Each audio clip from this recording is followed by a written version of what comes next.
Hello everyone! Sayo kami ng mata ani kay na ami order nga bilao. At 9 AM i-deliver na ni siya. So ready na ni siya for delivery. After na mag-breakfast, amo na siyang i-deliver karon. Sayo kita nakaligo ani kay naaman tay rush order today. So gabi nag-chat si ma'am nga mag-order siya og worth 8,000 nga package.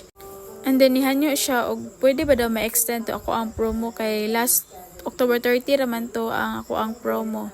So mo to ako na lang po siyang gitugtan, and then instead nga 8,000 yung package na na lang 7,500 kay nihanyo siya nga kato na lang promo nga price.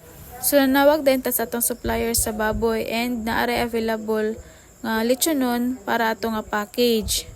So after sa atong breakfast, magbutang sa taog sunscreen pang protection sa sunlight. Grabe kaayong inita. So sunscreen siya from Watson. And magbutang lang din tagamay nga lip balm, and then brush sa kilay kay dili maklaro to ang kilay, and then gamay nga panudlay. So ready na ta mo gora mo ato din mi sa among supplier sa baboy kay magkuha mi sa lechonon. At 4 PM pa din nato deliver atong lechon package.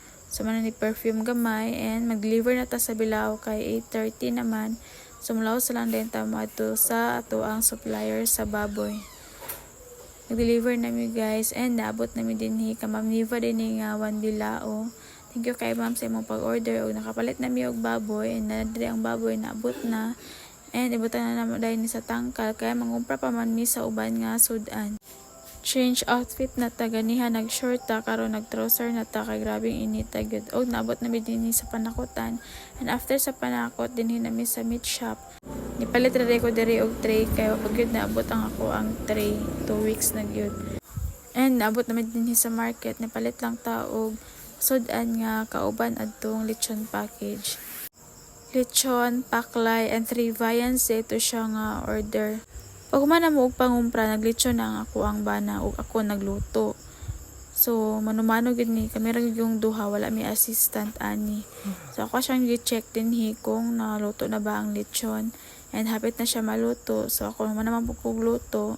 So ako nang gikavira na ako ang gipangluto. Bami, chicken cordon, and shrimp din siya, and paklay. So mana og cover, butang na dayon nato ni siya og sticker. And after that, naluto na ang lechon and ready for delivery na ni siya. So padulong nami ani og sinyan kay sa sinyan man ang order ani. So kana siya nga balay o kana siya nga balay, mao na ang amo ang gideliveran last week. So karon ni balik mi kay ang iyaan naman pong auntie ang nag-order.